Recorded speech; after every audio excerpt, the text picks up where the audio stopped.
Olá, GV, e sejam muito bem-vindos a mais uma reunião da Embaixada Geração de Valor Águias NetWeaving. Hoje, 22 de setembro de 2025, são nesse momento exatamente 20 horas e 11 minutos. E, em respeito à LGPD, precisamos passar alguns enquadramentos para você. Essa reunião vai ser gravada até o término da moderação da doutora Flávia Pitella. Se você, por algum motivo, não se sentir confortável em aparecer na câmera, fique à vontade. Mas, lembrando que se você ficar com a câmera aberta, você concorda e com a veiculação da sua imagem. E eu tenho um recadinho especial para você. Quem não é visto não é lembrado, e quem não é lembrado não é comprado. Mas, sem mais delongas, eu vou começar falando um pouquinho sobre esse movimento da Embaixada Geração de Valor, que é um movimento totalmente voluntário, pessoal. Esse movimento começou em 2018, através dos alunos do Flávio Augusto, onde eles se reuniam em locais, bares, cursos da WhatsApp, para fazer networking e trocar conhecimento. E esses empresários eram alunos da plataforma meusucesso.com. E aí, falando um pouquinho sobre EGV, o que que é o movimento EGV? Aqui é um local onde você pode fazer amigos, estudar e, consequentemente, fazer negócios. Porém, o que não é a EGV? Aqui não é um local de palestra, venda, discutir futebol, política, religião ou assuntos polêmicos. Porém, você vai ter um momento para fazer o seu pitch, falar um pouquinho sobre o seu negócio. E como funciona o nosso pitch, que é logo na sequência. Você faz o seu pitch aqui, 30 segundinhos, e coloca no chat online aí, suas redes sociais e WhatsApp, e convide as pessoas para fazer o que a gente chama de conexão GV, que é a conexão a um, que é onde você solidifica ali o seu conhecimento junto às outras pessoas. Seguindo, qual é a nossa missão? A nossa missão é contribuir para a formação de líderes que exerçam o papel de protagonistas na sociedade através do empreendedorismo. A nossa visão é transformar o jeitinho pejorativo brasileiro em uma imagem positiva perante os demais países. É fazer o nosso jeito empreendedor ser reconhecido mundialmente diante dos nossos valores, que são protagonismo, integridade, meritocracia, transparência e proatividade. Dito tudo isso, convido vocês agora a fazer o seu pitch, apresentar o seu negócio aqui para os demais participantes. E o primeiro que aparece aqui na minha tela é o Timóteo. Seja bem-vindo, Timóteo. Pode fazer o seu pitch, por favor. Boa noite, eu sou Timóteo Loubach, eu trabalho com investimentos. Sou sócio de um escritório de investimentos da XP e nós ajudamos as pessoas a melhor investir o seu dinheiro. Quem quiser falar sobre investimento, por favor, fale comigo. Maravilha, muito obrigada, Timóteo. Cibele, seja bem-vinda, pode fazer o seu pitch. Olá, boa noite a todos, tudo bem? Eu sou Cibele, falo de Curitiba. Eu sou mentora de mulheres, mulheres empreendedoras, 40 mais. Trabalho com a bandeira de defender a nossa, esse reencontro da mulher, né? Essa redescoberta, principalmente mulheres que estão em fase de transição de carreira ou de transição de vida mesmo, e que muitas se encontram, né? Muitas vezes nessa faixa etária a gente dá uma parada assim, e peraí, como eu cheguei até aqui? Então, é aí que eu faço esse ajuste de rota e tenho apoiado mulheres a encontrar esse caminho. Depois eu vou deixar ali meus contatos também. Por favor, eu inclusive quero marcar uma reunião depois com você. Seja Tranquilo. bem-vinda, viu? Vamos combinar. Luzi- Obrigada. Luzia Martins, minha maravilhosa amiga, seja bem-vinda. Boa noite, pessoal. Eu sou a Luzia Martins. Minha empresa atende síndicos e condomínios para tecnologia do dia a dia, onde eles conseguem gerenciar todas as demandas do condomínio, trazendo controle, transparência, controle de finanças, contas a pagar, receber, emissão de boleto, prestação de contas. Então, tudo que envolve ali o controle do dia a dia do condomínio. Então, uma solução que vai atender não só o profissional, a administradora, mas também os condôminos terem acesso ali às informações e o dia a dia, né? Então, a minha empresa traz essa solução aí para condomínio. Você pode não ser síndico, pode morar num condomínio, pode conhecer um síndico. Esse é o profissional que a gente busca ajudar aí no mercado. Obrigada, Piri, pelo convite. Imagina, eu que agradeço. Seja muito bem-vinda. Vamos para a próxima. Letícia, seja bem-vinda. Por favor, faça o seu pitch. Olá, pessoal, tudo bem? Primeira vez por aqui, chegando agora. Bom, eu sou empresária, sou treinadora mental energética, criei um nicho autoral. Meu posicionamento é completamente diferente, né? Como eu acabei de dizer, é autoral. Sou mentora, sou palestrante e trabalho com essa parte mental, emocional, energética e espiritual. Eu trabalho as 4 camadas de uma vez só. É um trabalho profundo, diferente. É um trabalho que vai além do motivacional, né, nessa camada interna, tudo que envolve o universo interior, tá? E aí criei o meu próprio método, a minha própria técnica e venho fazendo aí um trabalho já profissional na internet há 5 anos e trabalho com pessoas há 27 anos. Eu comecei com 9 aninhos mesmo. Tenho 37 anos e venho fazendo um trabalho diferente, método validado. Então, eu trabalho tudo que envolve essa questão interna, energética, emocional do autoconhecimento, numa técnica bem diferente, né, que é o destrave emocional energético. Então, quem quiser realmente expandir nesse lugar, trabalhar suas questões internas, conscientes e inconscientes, contem comigo para essa jornada. Será um prazer poder contribuir com vocês. Maravilha. Você fala de onde, Letícia? Bom, eu sou natural de Recife, sou pernambucana, terra do frevo. Acho que vocês devem conhecer, né? Mas eu estou em São Paulo, capital. Moro aqui. Maravilha. Maravilha, Letícia. Deixa no chat, por favor, seus contatos. Quero marcar uma Eu reunião posso, depois com você. preciso deixar aqui no chat do Zoom ou pode deixar lá no grupo os links das redes sociais? Pode deixar aqui no chat do Zoom, e assim que a Flávia começar a moderação, que é até o próximo recado, eu já vou abrir o grupo lá para vocês poderem deixar o pitch de vocês lá Ah, também. então. Tá É porque, bom? como é a primeira vez, eu não sabia e por isso que eu Então, perguntei. fica à Tá ótimo, vontade. querida. Fica à vontade. Obrigada pela Eu que oportunidade. agradeço. Seja muito Estou vendo que bem-vindo. tem uma psicóloga aqui, eu acho que é ela que vai falar agora, É né? ela que Tem vai muitos falar hoje, psicólogos doutora que me Flávia seguem. Pitela. Tá ótimo, um beijo. Eu que agradeço, outro. Bom, pessoal, vou fazer meu pitch. Então, senão eu esqueço, né? Sempre que eu tô aqui na apresentação da moderação, eu esqueço de fazer meu pitch. Hoje eu até peço desculpas aí pela ausência do Demétrios. Ele tá com um probleminha lá na cidade dele de ausência de energia elétrica. Imagino que grande parte do nosso público aqui, que sempre está conosco, também tenha tido esse contratempo, mas vamos em frente. Bom, para quem não me conhece, muito prazer. Eu sou a Priscila Ferreira. Meu propósito é ajudar você a vender mais e fidelizar o seu cliente. Como eu faço isso? Através de treinamentos, palestras, mentorias, treinando o seu time comercial ou treinando você para te ajudar a vender de maneira mais assertiva. E aí eu vou deixar no chat meus contatos, vai ser um prazer trocar, fazer um a um com vocês. E é isso. Vou estender agora tapete vermelho para nossa amada doutora Flávia Pitela entregar aí seu conteúdo maravilhoso. Vamos até às 9 da noite, aí recebendo esse néctar da Flávia maravilhoso. E aí às 9 a gente interrompe para fazer a nossa foto, interrompe a gravação e aí vamos para o bate-papo tirar dúvidas até às 9h30, tá bom? Flávia, com você, minha amada, seja muito bem-vinda. Pronto.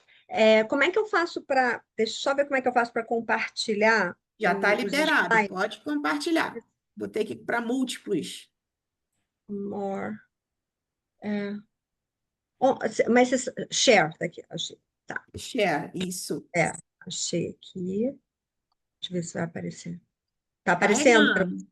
Tá carregando. Aí, tá? apareceu. Peraí agora, deixa eu agora botar em modo Só botar no apresentação. formato apresentação. É. Foi? Foi, né? Tá? Não, tá no formato comum. Vai lá em cima em apresentação de dispositivos. É porque para mim já está aparecendo como se vocês já estivessem vendo no formato que eu estou vendo, que é o de apresentação. Não tá, não? Não, o que que acontece? Você primeiro tem que botar no formato apresentação e depois você vem no share. Só interromper Tá, aí rapidinho. peraí. Interromper Então, eu compartilhamento. stop share, tá ok. Isso. Aí, Agora o você que vai que no share de novo e coloca para compartilhar no formato apresentação. peraí. Slide.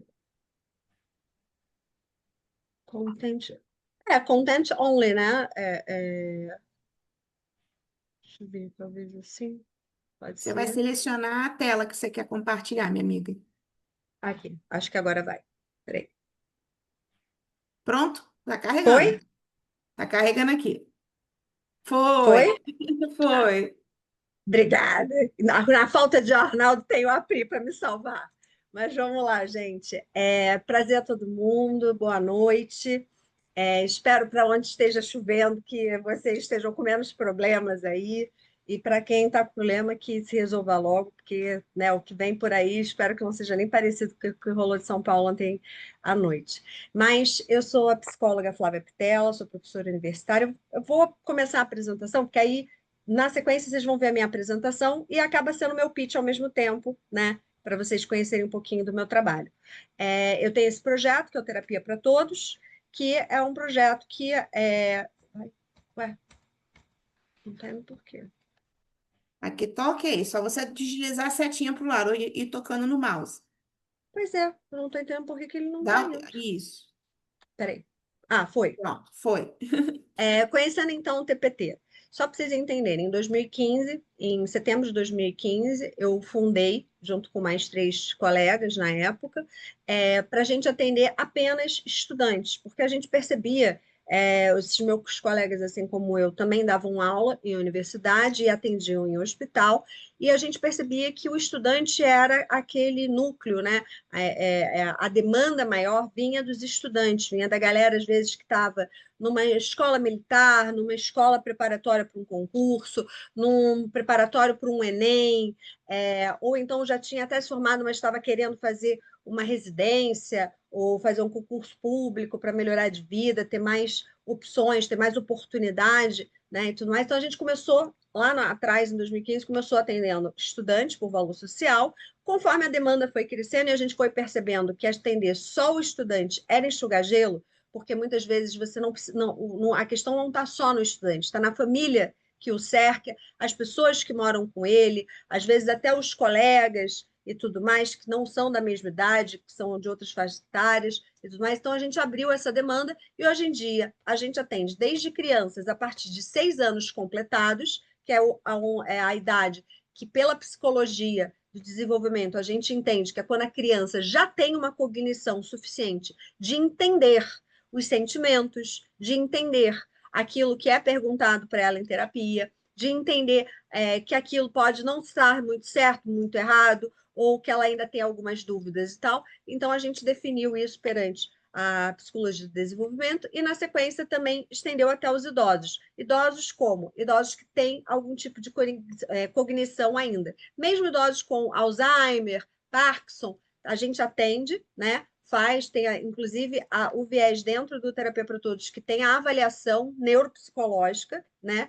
Que é para dar os laudos, o diagnóstico, caso seja necessário, exatamente para a pessoa conseguir ter a possibilidade dela ter uma ajuda do governo, ter uma aposentadoria compulsória antecipada, porque tem um problema muito sério mental que não a permite, né, ter uma condição de poder exercer alguma função. Óbvio que não são todos os transtornos que causam isso, são alguns, né? Mas o principal é a gente poder atender todo tipo de gente, de todas as esferas, de uma forma onde a gente vai desmistificar a ideia de que terapia é um artigo de luxo, terapia é só para maluco, terapia é para pessoas doentes e tudo mais. Não, terapia é para todo mundo, terapia é importante para todo mundo, né? E a questão financeira é uma questão muito grande ainda com relação à terapia, porque se torna algo caro e era uma forma que a gente achou de não desmerecer o valor do profissional que está ali prestando aquele serviço,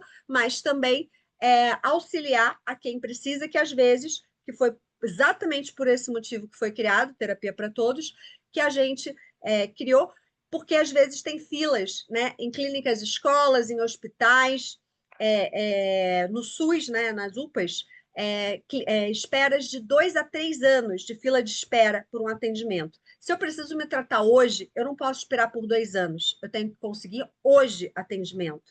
E se eu preciso hoje, eu tenho que ter essa possibilidade. Até mesmo porque o lema do Terapia para Todos, desde que eu fundei, é esse que está escrito aí embaixo em azul. Saúde mental é um direito de todos, porque está na nossa Constituição. Apesar da Constituição dizer que a gente tem direito à saúde, quando a gente fala saúde nos 3 âmbitos que a saúde implica, que é a física, né? A biológica, que é aquela que a gente carrega com o nosso DNA, que vem dos nossos genes, que vem dos pais, avós e tudo mais, e que a gente carrega, né? A possibilidade de talvez ter uma doença que já tem na família e tudo mais, e a mais esquecida, a mais tadinha de todas, mas que hoje em dia está em evidência, graças a Deus, a saúde mental. Então, está na nossa Constituição que a gente tem esse direito, a gente tem direito à saúde. E, nesse caso, a gente tem direito, sim, à saúde mental. Isso é um direito de todos, é uma questão de saúde pública, né? E ela tem de ser de acesso a todo mundo, tá ok? Eu coordeno uma equipe de mais 27 psicólogos, tá? Aqui no Rio e em São Paulo e em outras capitais. Pode ser feito o atendimento tanto presencial quanto online, isso depende do paciente, como ele prefere. Basta se inscrever lá no site, basta se inscrever lá no site, que vocês vão ser direcionados para o profissional que estiver mais próximo da sua localidade ou da forma como você prefere ser atendido, pode escolher se homem, mulher, se quer que seja presencial, vai ter que dar 2 opções de bairro, dependendo se a cidade tem, né? No caso da cidade, se uma cidade pequena não ter. Nas capitais tem, Rio e São Paulo tem muitos psicólogos, que são vários bairros que são atendidos. Outras capitais, às vezes, só tem 1 ou 2 psicólogos. Mas, de uma forma geral, você botando as opções ali, a gente tenta te encaminhar o mais rápido possível. Fazendo a inscrição, em até 48 horas, você é contactado por um dos nossos psicólogos e consegue marcar sua primeira sessão. Feito meu pitch, né, já apresentei a euterapia para vocês, a importância de desmistificar essa ideia da terapia, né? Essa sou eu, tá? Sou psicanalista, psicóloga clínica e hospitalar, professora, supervisora clínica, né? Exatamente por isso, porque eu coordeno o grupo, que eu dou supervisão para os psicólogos que trabalham comigo. Trabalhei muitos anos, então continuo dando consultoria na parte de RH, e dou palestras. Sou membro de algumas associações brasileiras ligadas à psicologia, principalmente ligadas à psicologia na área da saúde e da saúde hospitalar em específico, por trabalhar e dar aula em hospital, né? Como eu estava até comentando para quem estava aqui no começo, esse fim de semana mesmo eu estava lá em São Paulo, no Albert Einstein, onde eu dou aula para pós-graduação de lá, onde eu passo um fim de semana inteiro dando aula para a galera, e isso é muito importante, porque é você entender que o lugar da psicologia não é só no consultório, também é no hospital, também em outros ambientes, como escola e outros lugares. Falado isso, vamos ao assunto que interessa e que a gente veio aqui falar hoje, que é um assunto de extrema relevância, e por isso a gente escolheu a data de hoje, né? Estamos ainda no mês de setembro, a questão do Setembro Amarelo, que é o mês mundial da prevenção ao suicídio. Tá? É importante a gente falar disso, porque suicídio ainda é um tabu, né? Suicídio ainda é uma questão muito complicada de ser lidada e que nem todo mundo está preparado. Inclusive, eu te dei uma pequena palavra, falei 15 minutos numa reunião de um grupo de negócios que eu, Luzia e Pri fazemos parte, e houveram pessoas que fizeram comentários ali, um assunto muito pesado. Infelizmente, de fato, é um assunto pesado. Eu tento levar da melhor maneira e da maneira mais leve possível esse assunto, mas ele necessita ser falado, porque se bobear, você tem alguém próximo a você passando por esse sofrimento psíquico, passando por esse sofrimento emocional, e você não está se tocando disso porque não dá os sinais que a gente espera, que são estereotipados, como se aquela pessoa que, por estar com pensamento suicida, ela tivesse que ter uma atitude, uma palavra, uma maneira de agir ou de falar de uma forma específica, quando não tem, ok? Então, seguindo na sequência, só o roteirinho, eu vou explicar mais ou menos para vocês do que se trata, né? Como é que funciona, qual a diferença entre o pensamento de morte, a ideação suicida e o planejamento, tá? Os números que hoje em dia a gente tem sobre suicídios, entender o suicídio a fundo, se existe tratamento, se não existe, dar uma reflexão bibliográfica para vocês, e normalmente eu sempre, nas minhas palestras, desejo uma frase final, que vai ser, digamos assim, a cereja do bolo, para vocês dormirem com essa frase, que é uma coisa mais de reflexão, introspecção interna, para a gente refletir. Gente, como a gente não tem muito tempo, eu não vou passar esse vídeo. Depois, Se vocês tiverem interesse, eu mando para a Pri, ela divulga para vocês. É um vídeo até curto, é a história de uma adolescente, é uma história real, tá? É um vídeo real, então, assim, é muito pesado, tá?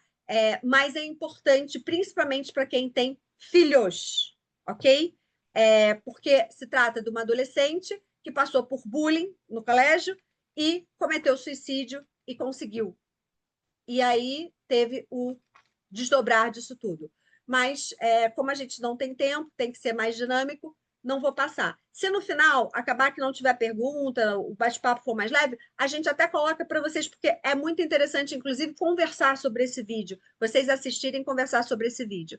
Mas vamos seguir. Então, o que é o Setembro Amarelo? Por que é amarelo? Normalmente eu pergunto para os jovens, por que vocês acham que a campanha foi escolhida a cor amarela? Muitos vão virar para mim e vão dizer, porque amarelo chama atenção, né? Tem um sinal de trânsito, aquele que é um triângulozinho com ponto de exclamação, que é de atenção. Não, não é por isso, gente. O amarelo foi escolhido porque em 94 houve uma tragédia nos Estados Unidos. Um jovem americano de 17 anos, o Michael Ame, ele tirou a própria vida dirigindo o carro dele, que era um Camaro amarelo, tá? No velório dele, todo mundo se questionava por que ele tinha feito aquilo, se ele era uma pessoa tão alegre, tão cheia de amigos, que ninguém nunca tinha notado nada diferente no comportamento ou na fala dele, que ele nunca havia comentado nenhum tipo de sofrimento psicológico, nenhum tipo de sofrimento emocional, nenhum tipo de abuso ou qualquer coisa que pudesse fazer sentido ele cometer aquele ato, ok? Então, no velório dele, foi combinado entre os familiares e os amigos, todos foram para o velório com uma fitinha amarela na roupa, pregada na roupa, para lembrar e para chamar a atenção da comunidade onde ele morava, que era uma cidade pequena nos Estados Unidos, da comunidade, prestar atenção naquilo e entender que, às vezes, a pessoa está ali do seu lado, sorrindo, mas ela está em sofrimento e ela não está conseguindo pedir ajuda. Às vezes, ela até pede ajuda, só que a maneira dela de pedir ajuda não é verbalizando como a gente faz. Às vezes, são dicas. Ela solta algumas oportunidades de você pegar ali, entender e virar e falar, cara, tá tudo bem? Você quer conversar? Você quer que eu te acompanhe, procurar um psicólogo, a gente procurar algum atendimento para você? Você quer algum auxílio? Então, a partir desse movimento, no funeral, né, do Michael Ame, com as fitinhas amarelas, né, e mensagens de apoio que todos os parentes escreveram em cartões lá no dia e colocaram lá no túmulo dele, surgiu lá nos Estados Unidos, lembrem, em 94, nos Estados Unidos, tá? Surgiu a campanha Setembro Amarelo. Aqui no Brasil, essa campanha só veio a chegar em 2015, lamentavelmente, né? Poderia ter chegado antes? Poderia, mas aí, como eu falei no início, esse assunto ainda é um tabu muito grande, ainda é muito complicado, muito difícil, né, de ser lidado, de ser tratado. É importante a gente entender que os números só crescem, os números só aumentam, e trata-se de uma tristeza que é uma realidade, né, aonde a gente percebe pelos números que a gente precisa conversar mais sobre isso, a gente precisa falar mais sobre isso. Do contrário, a gente vai perder muita gente ainda. A gente vai perder muitas pessoas importantes, muitas pessoas queridas, exatamente porque a gente não está conversando sobre assuntos que parecem tabu, parecem difíceis, parecem assuntos um pouco pesados, né? E a gente tem que só falar de coisa feliz, coisa alegre. Vídeo Instagram, ninguém é triste no Instagram, ninguém é infeliz no Instagram, ninguém come PF no Instagram, todo mundo só come comida chique, bonita e tudo mais, e todo mundo tem uma vida perfeita, e todo mundo viaja, e todo mundo isso, e todo mundo é bem-sucedido, quando, na verdade, isso é só o que as redes sociais mostram, né? Muitas vezes, até por trás daquela imagem, daquilo que foi colocado ali no Instagram, se esconde uma pessoa que está passando por um transtorno, por um abuso, por um pensamento suicida e por aí vai, tá? A origem, então, eu já expliquei para vocês, ok? Como eu expliquei, em 2003, a OMS, né, que é a Organização Mundial da Saúde, instituiu dia 10 de setembro o Dia Mundial da Prevenção ao Suicídio, né? Então, isso é muito legal a gente saber. Hoje em dia, né, aproveitando essa data, a campanha, né, do Setembro Amarelo, como eu falei, começou aqui no Brasil em 2015, tá? Existe um projeto chamado CVV, que de vez em quando eu sou convidada a treinar os atendentes, são todos voluntários, nenhum deles é psicólogo, simplesmente ele é treinado para dar o primeiro atendimento para uma pessoa que liga, entra em contato, manda e-mail e tudo mais. O número do CVV, eu vou botar depois de novo, é 188 em qualquer capital. Você digitar igual 190, você digitar 188, você vai estar falando com o CVV. Eles atendem tanto via WhatsApp, quanto telefone, quanto e-mail, tá? Chat.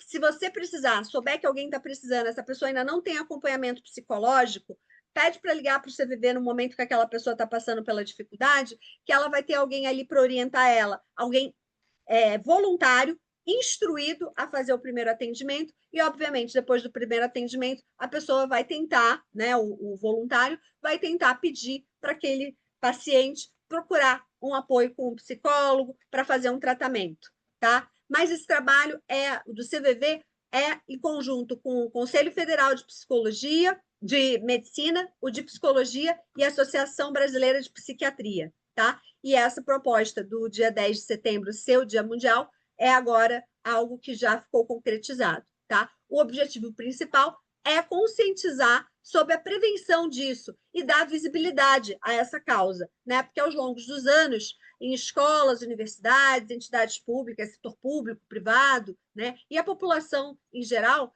tem se envolvido muito pouco com esse assunto, mas cada vez mais, graças a Deus, as coisas têm aumentado, né? E nesses momentos, por exemplo, o Cristo Redentor foi iluminado com a cor amarela, né? O Congresso Nacional, o Palácio Itamaraty, né? O Estádio Beira-Rio, no Rio Grande do Sul, o Elevador Lacerda, tudo isso participa da campanha do Setembro Amarelo.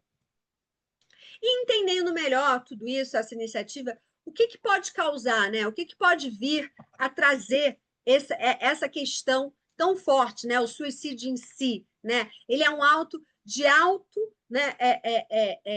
Agressão da pessoa fazer aquilo contra ela própria, mas será que é porque ela quer se maltratar, porque ela quer sofrimento? Não, gente.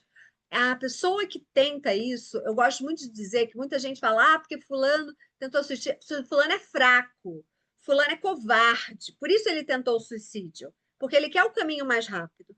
E eu posso dizer para vocês, como especialista, com quem tem uma pós na área e que conhece muito bem os casos, sou muito procurada, não só por isso, mas por outras especializações que eu tenho, mas suicídio é uma delas, eu tenho bastante pacientes com esse tipo específico de transtorno, e a questão do suicídio, pelo meu conhecimento, que esse ano são 24 anos de carreira, né? Façam as contas aí, mas não comentem minha idade, eu percebo que as pessoas mais corajosas, as pessoas mais fortes que eu já conheci, são pessoas que tentaram isso. E por quê? Porque são pessoas que entendem e são pessoas que demoraram a tomar essa decisão de achar que o suicídio era a solução, a única solução, porque já não aguentavam mais a dor que sentiam. É uma dor interna, aonde eu não vejo, por exemplo, se eu machuco o joelho, eu caio, machuco o joelho, eu vejo a ferida no meu joelho para eu tratar, eu cuido do meu joelho. Na hora que eu passo metiolate é da minha época, eu acho que hoje em dia não se usa mais, mas se eu passar metiolate, vai arder. E eu vou sentir arder, mas eu vou saber que aquilo ali está me ajudando, está melhorando, está me dando a possibilidade de não doer mais daqui a algum tempo, porque vai sarar. A doença psíquica, seja ela um transtorno como bipolaridade, borderline, pensamento suicida, ansiedade, depressão, entre muitas outras, Alzheimer, Parkinson e por aí vai, esclerose múltipla, todas essas doenças são doenças que estão dentro da gente, são silenciosas, elas não dão evidências claras com uma ferida, algo. A não ser o Parkinson, que tem a questão da tremedeira, mas desmistificando isso também para vocês, para o futuro, se a EGV quiser, a gente fala um pouco mais sobre outras doenças, né? Como eu já fiz uma palestra sobre ansiedade e depressão, a gente pode também falar sobre outras doenças, outros transtornos mentais. O Parkinson, por exemplo, é uma das poucas que você tem ali alguma coisa física que você pode perceber, que é a questão da tremedeira, a questão da pessoa não conseguir, né, se sustentar sobre as próprias pernas, a questão do Alzheimer, da pessoa aos poucos ir perdendo a cognição sobre o seu próprio corpo, sobre ela mandar, eu consigo segurar o meu xixi. A pessoa com Alzheimer, ela chega no momento ela não consegue mais segurar o xixi, mesmo que ela queira. Por quê? O cérebro, o inconsciente dela, não consegue mais mandar uma função, a função executiva, que nossas funções executivas são isso, é a gente fazer xixi, a gente fazer cocô, a gente comer, a gente dormir. A gente não tem mais essa dinâmica, o corpo não entende, é como se o nosso computadorzinho, nosso cérebro, não entendesse mais essas informações e ele passa a agir de forma aleatória, permitindo que tudo aconteça, porque a pessoa se esqueceu. A gente diz se esqueceu, né? É uma forma vulgar, uma forma comum, do senso comum, né, de se falar, mas não é esquecimento. Aquilo ali, de fato, é uma questão onde houve um problema neural, onde a baía de mielina, né, foi atingida, e aí a pessoa passa a não ter mais essa memória. Essa memória é como se ela fosse apagada. Tanto que se você faz uma ressonância magnética numa pessoa que tem Alzheimer, você vai ver vários pontos pretos no cérebro dela. Significa que aqueles neurônios morreram. Então, pode ser que naqueles neurônios estavam essas funções.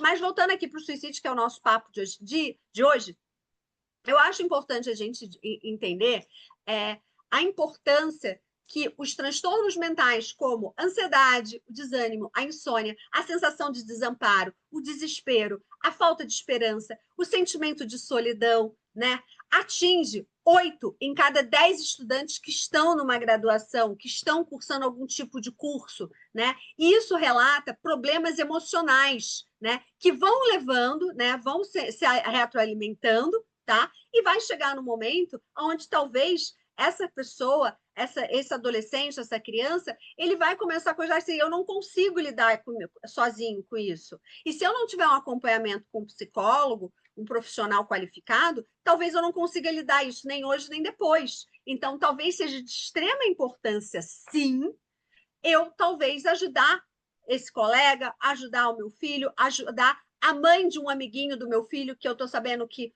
o filho dela, que é amigo do meu filho, está precisando disso, ok? Então, é importante a gente fazer esse rastreio, né? Olhar à nossa volta, porque nem sempre quem está em sofrimento vai estar chorando do seu lado. Às vezes, a pessoa vai estar, inclusive, sorrindo. Gente, qual é o contexto real atualmente, né?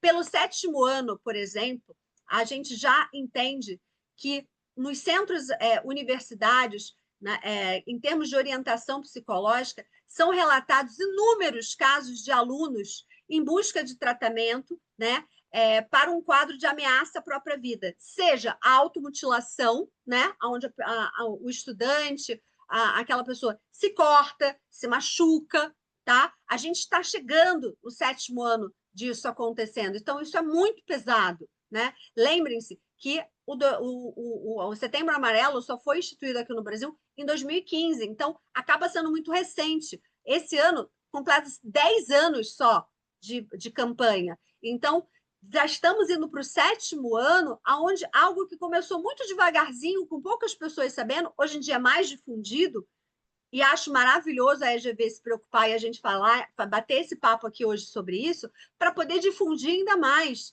E se vocês tiverem oportunidade de falar com escolas, falar com universidades, empresas que vocês atendem, empresários e tudo mais, que queiram colocar essa palestra dentro das empresas dela, podem me contactar, porque dependendo da situação, se houver interesse não só nesse assunto como em outros, eu dou uma palestra gratuita inicialmente e as outras são cobradas, mas essa é de uma extrema importância que as pessoas não entendem às vezes, mas só depois que você conhece a fundo o assunto, você sabe da relevância de tratar desse assunto e falar abertamente, para que um filho seu, um sobrinho, um primo, um amigo, um colega de trabalho apenas, possa se sentir disponível a falar com você aquilo que ele está sentindo e que muitas vezes ele vai ter vergonha de falar por ser julgado por uma pessoa que ele acha que o considera de uma outra forma, tá?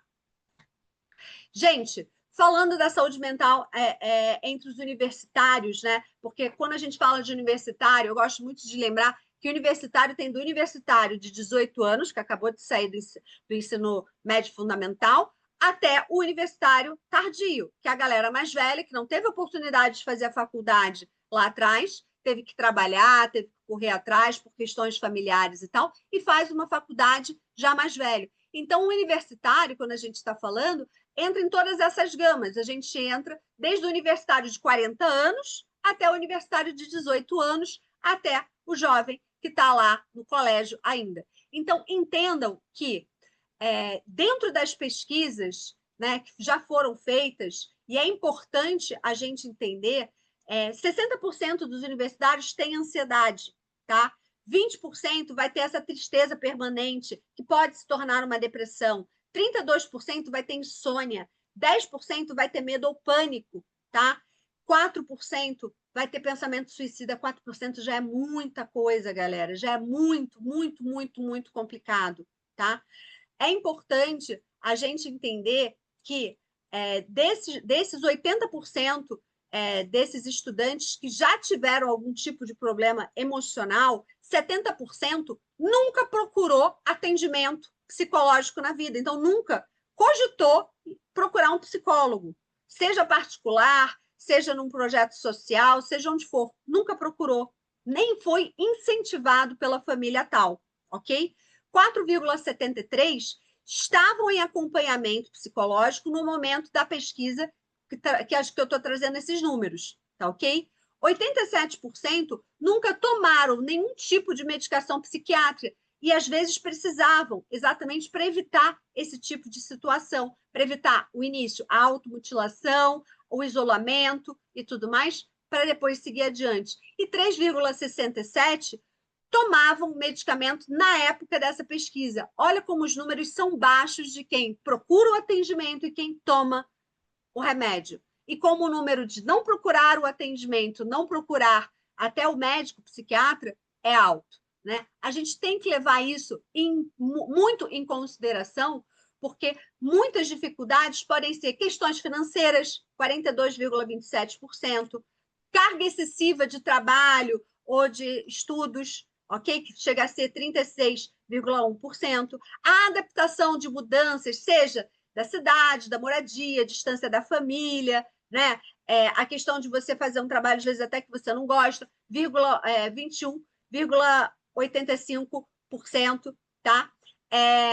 Falta de disciplina e hábito, né? Para estudar, para ter uma rotina, ter algo ali saudável todo dia, 28,78%, e 19,8% é a relação com o professor, com o chefe, com a pessoa que está ali, que supostamente é a pessoa em hierarquia que está acima dela, tá?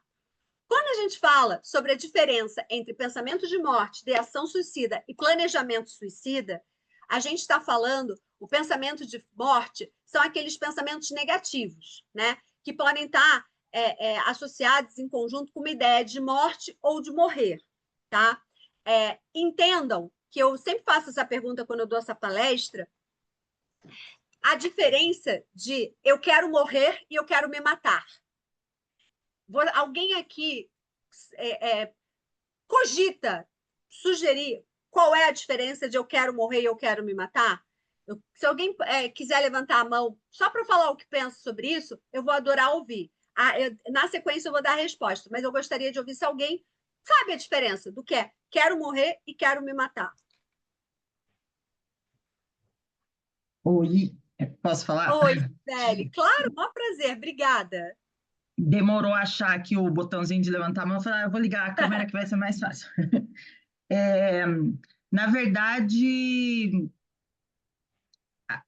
para mim é difícil falar desse assunto, porque eu já passei por uma situação na família, mas o entendimento que eu tive, que eu percebi, é de realmente, como você falou, de desespero. Eu quero morrer é só um desistir, tipo, por que que alguém não faz?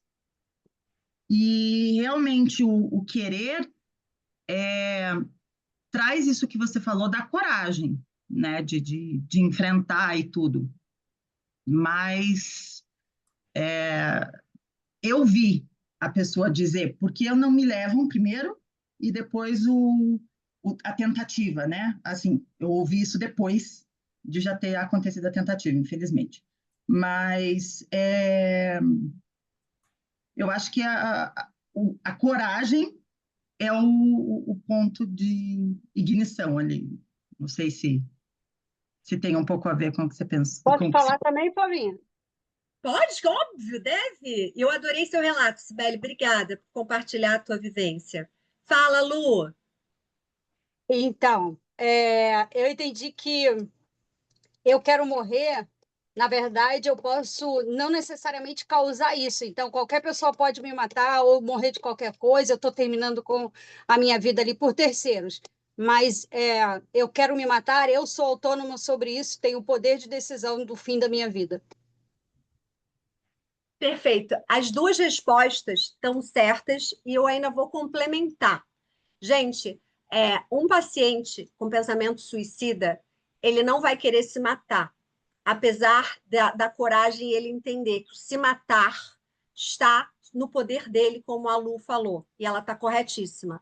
Só que para o entendimento da psicologia, o se matar envolve dor, envolve sofrimento, envolve eu dar um tiro na cabeça, ou fazer alguma coisa aonde eu vou agonizar até de fato a morte chegar. O morrer, eu quero morrer, é quando a pessoa, como a Sibeli falou perfeitamente, a pessoa já desistiu. Ela já tentou de tudo, supostamente ela já tentou de tudo, né? Ela tem como entendimento que ela já tentou de tudo, ela já tentou todas as possibilidades, e que mesmo assim a dor interna continua, e que a única forma dela sanar, terminar, deletar essa dor é causando a morte, é chegando a morrer. Então, o desejo dela do morrer passa por uma vontade dela querer findar com a vida sem dor, sem sofrimento. Vou dar um exemplo bem prático, bem simples para vocês. Um dos atendimentos que eu fiz há algum tempo atrás de uma paciente que tinha ideação suicida e tudo mais, ela falava muito, porque eu quero morrer, eu vou me matar, eu vou me matar, eu vou me matar, não sei o quê, e tudo. E eu virei para ela e falei assim, então vamos fazer o seguinte, foi um atendimento presencial, só para vocês entenderem, tá, o contexto. Eu falei para ela, deita aí no sofá, e aí a gente vai fazer como se fosse um preparatório para isso que você está falando para mim, que você quer e que não tem outra possibilidade, que eu não vou poder te ajudar, que ninguém pode te ajudar, que não vai ter solução para isso. Eu fiz ela deitar e existe um tempo que normalmente é em torno de 1 a 3 minutos, onde a pessoa agoniza até vir a falecer, tá? Quando ela se dá um tiro, uma facada, coisas do gênero, atingindo algum órgão, óbvio, que seja algum órgão vital, que ela vai obrigatoriamente passar por aquilo. Eu fiz ela ficar em silêncio, deitada, com a mãozinha ali como se, na barriga, assim, né? Como se estivesse em estado de óbito. Fiz ela ficar ali, ela não aguentou esperar nem 1 minuto. Por quê? Aí eu virei, mas por que você não quer ficar o tempo que eu falei? Eu falei que eu estou contando aqui no relógio. Não, mas não é assim. Quando eu penso de me jogar da janela, eu penso fazer assim, papum, bateu minha cabeça, morri instantâneo. Eu falei, pois é, mas não é assim que funciona. Não é assim que vai acontecer se você fizer. Infelizmente, não vai ter esse papum, acabou. Você vai ter que passar por uma dor. E aí, de fato, vai ser uma dor física. Será que essa dor interna é tão grande a ponto de eu não conseguir lidar com ela, de eu não conseguir ter um profissional para me ajudar com ela, a ponto de eu precisar passar por isso, e aí sim, sentir a dor física, sentir todo o resto para chegar nesse momento? Então, assim, é importante a gente entender que muitas vezes a solução de eu quero morrer, eu quero me matar, é a última opção que aquele paciente pensou, tá? E aqui embaixo, se vocês repararem no slide, eu boto toda a trajetória de como funciona, né? O pensamento de morte já é um alerta. O fato de vocês ouvirem alguém falar que já pensou nisso, que já cogitou essa possibilidade, já pensou no pensamento de morte, isso é um alerta forte, é um alerta grande, tá ok? Na sequência, se isso não for começado a ser tratado, passa para a ideação suicida não estruturada. Como assim não estruturada? Eu imagino que eu vou fazer, que eu vou cometer o ato, mas eu ainda não sei direito como. Eu ainda não sei direito quando, eu ainda não sei direito como é que vai ser feito, como é que eu vou me desvencilhar das pessoas que moram aqui na minha casa junto comigo. Eu não sei direito. Só um minutinho, só para beber uma água que eu tô. Enquanto eu vou beber a aguinha para continuar a linha, eu queria ouvir a Letícia que levantou a mãozinha. Pode falar, Letícia, enquanto isso eu bebo uma aguinha. Gente, que legal participar disso aqui com vocês, né? Olha que eu acredito piamente, acredito que vocês também, né? Nada é por acaso, né? Porque eu estava finalizando a minha live e eu disse, uau, vai dar tempo. Cheguei atrasada, mas deu. Eu achava que eu não ia conseguir hoje participar. E assim, eu tenho caso, né, Flávia? É Flávia, né? Flávia Isso. Pitela. Legal, diferente esse nome. Só Pitela. existem 400 no mundo. A minha Qual é família é a muito origem pequena. do Pitela? É italiano. Meu pai é italiano, filho Eu de ia dizer, imigrante. eu disse, Filho será de que é imigrante. italiano? É muito Vieram, bonito. vieram fugidos da guerra e aí a gente acabou se fincando aqui. Só existem três, que era meu bisavô, os dois irmãos, e aí é só a gente. Legal, muito bonito, Obrigada. diferente. E aí eu tenho um caso, né, Flávia, e todos vocês, de suicídio na minha família, né? A minha prima, também cunhada, enfim, porque meu marido é meu primo, se suicidou, né? E existem muitas pessoas na minha família paterna que têm esse padrão comportamental energético de suicida, né? E, enfim, eu recebo muitos seguidores também, muitos clientes com essa demanda de suicídio. Veja que interessante, né? E realmente a gente tem essa clareza de que é um processo de muita dor interna mesmo. E a minha prima falava muito, tudo isso aí que você está falando, justamente esse caminho que você está colocando com muita maestria, inclusive aí nos explicando, e que você pautou aí no seu slide. Porque, na verdade, o suicida ele só quer aniquilar a dor, ele quer retirar a dor interna. Como ele não consegue, na cabeça dele, no inconsciente ali, ele acha que realmente, como a Flávia trouxe, magnificamente, a forma que ele tem é realmente de retirar a vida dessas duas formas, ou de uma forma mais intensa, mais animalesca, digamos assim, mais impactante, ou realmente, como a minha prima, por exemplo, fez, ela tomou remédios, mas assim, ela sofreu muito. E aconteceu exatamente tudo isso que você falou. Ela achava que ia ser pay-puff e não foi mesmo. Ela ficou em coma, enfim, foi horrível. Entubou 7 dias, enfim, foi muito complexo. E além da questão espiritual, né, que tem várias óticas também de olhar por esse ângulo, e aí vai de acordo também com a crença de cada um. Mas muito obrigada por você trazer esse tema porque realmente o Setembro Amarelo é muito importante. Eu falo sobre isso também nas minhas redes sociais de uma perspectiva um pouco mais profunda, e eu faço todo ano também o Setembro Amarelo, encontros, enfim, porque assim é muita gente que finge estar bem. Você trouxe aí um ponto crucial que é sobre rede social. A gente que trabalha com rede social, a gente sabe o quanto as aparências, né? Onde todo mundo está com a vida perfeita, e a gente sabe que não é assim, isso é uma mentira, né? E assim, é muito pertinente esse assunto. Parabéns, querida, pelo seu trabalho. Obrigada, muito obrigada, principalmente pelo teu relato, porque eu acho que quando você, assim como a Cibele, trouxeram coisas familiares, me comove muito vocês se sentirem abertas para falarem aqui, por mais que eu seja profissional, de vocês abrirem uma parte da intimidade de vocês para poder colocar na frente das outras pessoas e entender que, olha, tem gente próxima da gente aqui que teve casos na família, sabe? E às vezes, quando eu faço essa palestra, presencialmente em escolas, em universidades, e principalmente dentro de empresas, quando eu termino, a pessoa vem quietinha ali, escondida, assim, posso falar com você? E aí a pessoa se abre naquele momento que ela não quer falar na frente, às vezes, desculpem, de um colega, de uma outra pessoa que pode julgá-la. E aí se sente acolhida quando eu explico tudo. Talvez pela minha forma de falar, porque eu tento botar de uma maneira muito clara. Eu sou muito contra, né? Muitos professores, como eu sou, gostam de usar palavras difíceis, palavras para mostrar conhecimento. E para mim, conhecimento não é falar difícil. Conhecimento é eu falar o mais simples possível e eu conseguir mandar a minha mensagem e a mensagem tocar o coração de quem está me escutando, e ela minimamente saiu da minha palestra, que ela saiba com uma informaçãozinha, mas já é o suficiente, eu já fico plenamente feliz, porque eu sei que eu mudei a vida daquela pessoa com essa única palavra que ela escutou de mim. Voltando agora, só para vocês entenderem melhor, então tem o pensamento de morte, que é importante ser um alerta para todos nós, tá? É importante a gente ficar ligado com isso, porque o pensamento de morte tem que ficar ali, tá?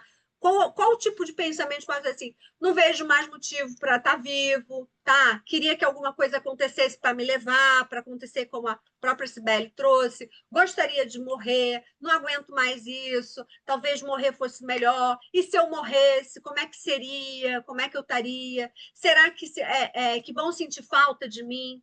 Esse tipo de frases, às vezes soltas, dependendo do contexto, né, podem indicar um alerta, tá? Não quer dizer que qualquer pessoa falando isso, gente, vocês vão dizer, meu Deus, fulano está pensando. Não, mas bota o alerta ali, deixa o alerta ligado, tá? Então, na sequência, isso não tratado, segue para a ideação suicida não estruturada, que é a questão do planejamento que ainda não foi feito, que a pessoa tem a ideia, cogita realizar, mas ainda não imaginou que dia, que horas, como vai fazer, de que jeito vai fazer. O exemplo da Letícia eu acho sensacional, porque eu tenho pacientes que tentam, a maioria tenta sobre essa questão de tomar remédios, só que não tem noção. Por exemplo, uma das aulas que eu dou aula para as psicólogas da Marinha de psicofarmacologia, que é a parte dos remédios, né? Os remédios, os psicofármacos que os psiquiatras receitam. Então, é uma área que eu conheço muito bem, conheço a fundo. Então, para quem conhece a área, talvez se eu tentasse, talvez eu conseguisse. Por quê? Porque eu vou saber a dosagem, eu vou saber o quanto que eu tenho que tomar de cada remédio para aquilo ali ser papum e realmente fazer aquilo que eu estou planejando. Para um leigo, ele vai tomar um monte de remédio, vai ficar que nem a Letícia falou, vai ficar em coma, ou então, se não chegar nesse nível, e até mesmo a vir a falecer, mas depois de agonizar durante dias, horas e tudo mais, vai levar uma lavagem estomacal, que não me entendam errado com o que eu vou falar. Às vezes eu viro e falo assim, bem feito! Vai tomar uma lavagem estomacal para aprender que não tem que fazer isso, tem que ligar para mim como psicóloga no meio da madrugada para eu ajudar. Vai levar uma lavagem estomacal e passar mal, porque a lavagem estomacal não é legal, mas vai levar só para aprender que não é o caminho. O caminho é ficar vivo e tratar isso e ser feliz. E Até porque... Vale. É rapidinho. E foi justamente isso que aconteceu. Fizeram uma lavagem na minha prima e não deu tempo mais, porque ela tomou muitos comprimidos. E o próprio remédio da mãe, que tem esquizofrenia. Então, assim, foi uma coisa em cima da outra. Ficou 7 dias entubada, então ela sofreu muito, entende? E foi bem difícil, assim, para a família. O que você também comentou sobre a questão espiritual, por atender em hospital, principalmente em CTI, é uma coisa que, para mim, às vezes é um pouco complicada. Como psicóloga, é aquela coisa, eu sou laica, eu não posso... Flávia Pessoa tem a sua religião, tem sua crença, inclusive comentei aqui no começo a questão, deu no avião hoje, com o que eu estava fazendo, com o desespero da turbulência, mas... A Flávia profissional, para mim, depende se você é cristão, se você é muçulmano, se você é judeu, se você é católico, se você é o que você quiser ser. Por quê? Porque se a pessoa tem fé, e fé, todas as religiões, a palavra serve para todas as religiões. Se você tem fé, se você acredita em algo, isso é algo que, quando eu atendo paciente, seja no CTI, seja paciente suicida, é o maior auxílio que a pessoa pode me dar. Porque qualquer religião, independente, candomblé, umbanda, qualquer religião, nenhuma religião aceita o suicídio como algo normal, tranquilo, tá certo, é isso mesmo, tinha que ter feito isso. Não. Todas as religiões levam o suicídio como algo que você vai penar, ou que você vai ter algum sofrimento, vai ter alguma punição no depois, ou numa próxima encarnação, ou o que quer que seja. Cada religião tem a sua particularidade, mas isso é algo que me ajuda, porque isso muitas vezes é uma maneira de eu puxar o paciente para mim e falar, cara, vamos lá, você acredita em Alá? Então vamos, faz a sua reza, não sei como funciona, me ensina, inclusive, me ensina como faz, eu faço aqui com você. Vamos pensar que ó, o Alá não vai gostar se você fizer isso. Então vamos pensar, não, é Jesus. Você acha que Jesus, ele se sacrificou por conta dos outros? Você acha que ele queria morrer? E aí eu vou trazendo isso e isso auxilia demais, sabe? Eu acho assim de uma extrema importância as pessoas terem fé. Não importa no que seja a fé delas, porque eu acho que toda fé é válida desde que você acredite, que você respeite a sua fé e a fé do outro, a fé do próximo. Se a sua é diferente da dele, que bom que a dele é desse jeito, a minha é dessa e todo mundo está feliz. Mas é algo que pode trazer essa, digamos, ajuda para o tratamento psicológico para os pacientes que chegam nesse nível, de já começar uma ideação suicida não estruturada. A estruturada, como o nome próprio já diz, já é o planejamento feito. Eu já sei como que eu quero fazer, eu já imaginei mais ou menos o dia, o horário onde eu quero fazer, eu já sei que eu vou ter que ser um horário onde não esteja ninguém comigo, que ninguém suspeite para me impedir, eu vou ter que fazer de alguma forma que seja papum. Então, eu já meio que maquinei aquilo na minha cabeça, apesar de não ser bem assim que acontece, como eu já expliquei. Então, assim, a estruturada já está muito mais avançada. A pessoa já está decidida. A coragem que a Lu falou ali atrás já está aí. Ela já está intrínseca aí. A coragem ela ainda não aconteceu enquanto está o pensamento e a ideação não estruturada. A coragem ela vem à tona na ideação estruturada, no planejamento, onde eu já sei como que eu vou executar aquilo e que para mim faz sentido e que para mim eu não vou sofrer fazendo aquilo. Então, o que eu trago para vocês? Até esse momento, a gente tem como ter alguma chance de uma resposta rápida e uma resposta efetiva no tratamento. Passado desse ponto, leva mais tempo, é mais difícil? Sim. Mas não tem solução? É impossível? Não há tratamento? Não. Tudo é possível. Até se a pessoa tentar e não conseguir, ainda é possível resgatar ela. O que não é possível é exatamente se ela cometer o ato, se ela chegar a executar e ela não voltar, não conseguir voltar. Porque eu gosto muito de dizer, quando eu falo nessa palestra, é o seguinte: a única coisa que não tem volta na vida é a morte. A gente não tem como falar, morri, não gostei, volta de novo? Não dá. Eu sei que existem religiões que acreditam em reencarnação e coisas, né? Tem umas que acreditam que a pessoa volta reencarnada num bicho, outras acreditam que volta reencarnada num outro ser humano e tudo mais. Mas, cara, pensem o seguinte: você não tem certeza se isso vai rolar, se isso vai acontecer, então não vamos testar, né? Não é legal, não vou chegar lá para testar e não vai que não rola, vai que não vai acontecer. Eu não vou fazer esse teste, porque pode ser que esse teste dê um pouco muito errado. Eu gosto de brincar que é um pouco muito errado. E aí não vai ser legal, não vai ser bacana. Então, assim, é importante, sim, e é interessante a gente pensar que até o último minuto, até que o suicídio de fato não aconteça e tenha um resultado final como desejado, que tenha uma solução, tá? Que a tentativa, e se ela foi uma tentativa frustrada, que ainda tem solução. É mais difícil? É mais difícil, mas tem solução. Não desistam nem da pessoa, nem de vocês mesmos, se forem o caso. Cibele, por favor, fique à vontade.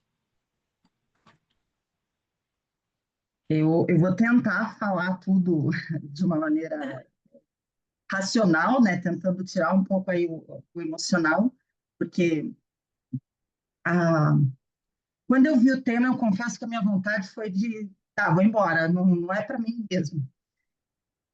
O que você falou que me fez ficar foi meu filho, porque a tentativa foi do pai dele. Ai, desculpe, a pergunta